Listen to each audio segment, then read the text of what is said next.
Assalamualaikum warahmatullahi ta'ala wabarakatuh. Salam sejahtera semua. Baiklah, saya perkenalkan diri terlebih dahulu. Saya Yumiati binti Saling, mengajar di Sekolah Kebangsaan Balong Tawau. Saya berpengalaman mengajar sains selama 24 tahun. Inovasi yang akan saya perkenalkan ini adalah yang bertajuk E2M, biru kali pahit. Apakah makna di sebalik akronim ini? Jom ikuti perkembangan saya slide demi slide untuk mengetahui lebih lanjut.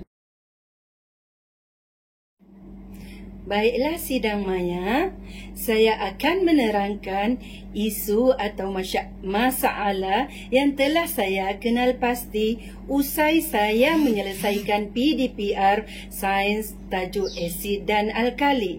Masalah yang dikenal pasti adalah: yang pertama, murid saya sukar memahami konsep sains secara menyeluruh merujuk kepada menguasai SKP 8.11 dan 8.12.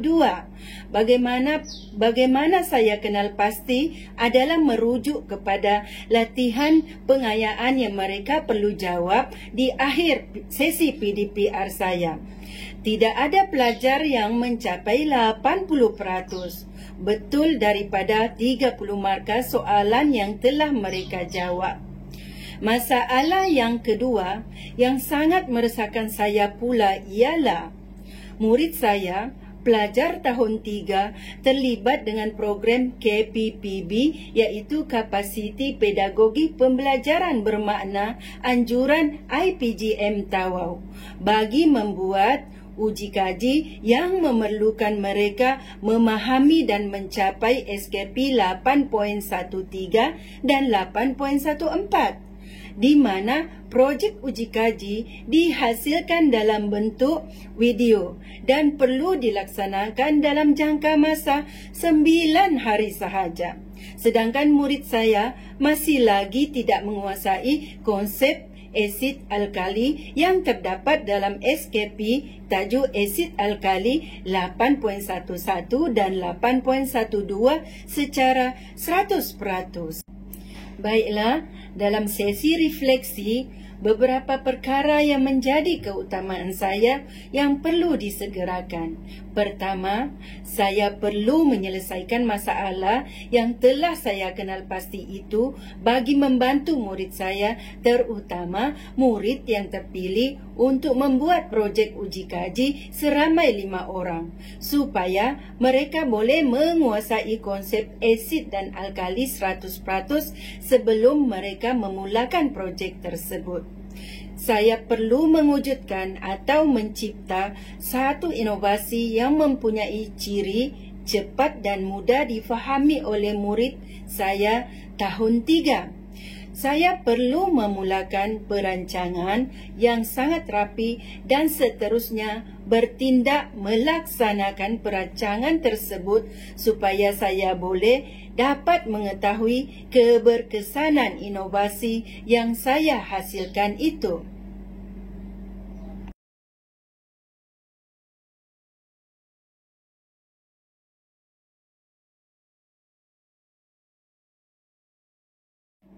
Seterusnya, saya cuba jelaskan dalam slide ini apakah tindakan yang telah saya lakukan setelah membuat perancangan yang rapi.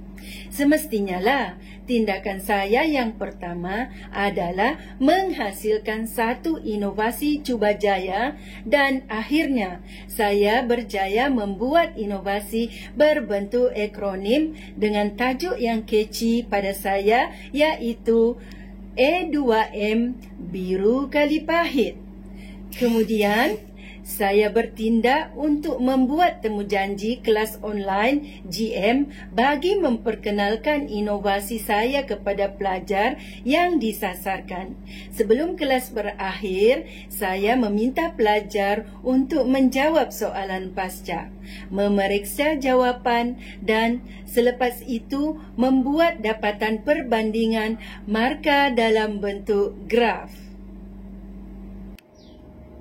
Alhamdulillah, saya berjaya membuat satu inovasi berbentuk akronim. Okey, jom mari saya fahamkan akronim ini dan kaitannya dengan konsep sains bagi tajuk asid dan alkali yang mudah untuk murid kuasai setelah mereka diberi penerangan berkaitan setiap perkataan tersebut. Semasa memperkenalkan inovasi saya ini kepada murid saya, langkah yang pertama, saya meminta mereka menyebut berulang kali akronim asam merah masam, biru kali pahit. Asam merah masam, biru kali pahit. Asam merah masam, biru kali pahit mengikut nada yang mereka suka. Selepas mereka terbiasa dengan akronim itu, barulah saya menerangkan makna perkaitan untuk setiap perkataan yang mereka telah sebut dan telah menghafalnya. Penerangan saya seperti asam merah masam, biru kali pahit. Asam merujuk huruf AS, kita ingatkan mereka tentang bahan asid. Merah pula, bahan asid apabila mencelup kertas litmus merah dan biru, kedua-duanya menjadi warna merah. Masam pula bermaksud sekebanyakan larutan berasid ataupun bahan berasid mempunyai rasa yang masam. Manakala biru kali pahit kali pula mengingatkan tentang bahan alkali. Biru pula apabila kertas litmus biru dan merah dicelup ke dalam bahan beralkali ataupun larutan alkali, maka kertas litmus kedua-duanya menjadi warna biru. Pahit pula merujuk kepada bahan beralkali, kebanyakannya mempunyai rasa yang pahit.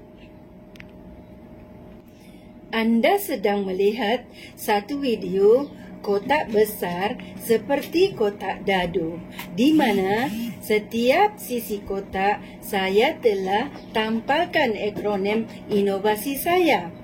Untuk pengetahuan semua juri, saya telah mengubah suai inovasi saya itu sekali lagi dalam bentuk maujud. Sebab sebelum ni saya hanya perkenalkan melalui PowerPoint dalam Google Meet. Tujuan saya mewujudkan dia dalam bentuk maujud supaya boleh digunakan di dalam kelas bersemuka. Tujuan saya menampal akronim itu pada semua sisi kotak adalah untuk murid sentiasa mengulangi bacaan inovasi akronim saya apabila mereka beralih pada sisi kotak yang lain. Kerana saya percaya pengulangan yang berkali-kali akan menyebabkan daya ingatan akan lebih aktif dan cepat berkembang menurut teori Thorndike. Sekarang ini, slide memaparkan bukti keberkesanan inovasi yang telah saya aplikasikan kepada 5 orang pelajar saya, di mana Muhammad Syami Anik, Muhammad Syaziman, Muhammad Amirul, Muhammad Syakri telah mencapai markah betul semua 100% selepas mereka mengaplikasikan inovasi yang telah saya perkenalkan. Begitu juga kepada Nur Syasha juga telah mencapai markah 93%. So, ianya berjaya. Alhamdulillah. Mudah untuk ingat asid dan alkali ialah asam merah masam, biru kali pahit. Asid menukarkan kertas litmus biru ke merah, merah tetap merah. Kebanyakan rasa asid masam. Contohnya asam jawa dan nanas. Alkali menukarkan kertas litmus Merah ke biru, biru tetap biru. Kebanyakan rasa alkali pahit. Contohnya obat gigi dan shampoo. Terima kasih.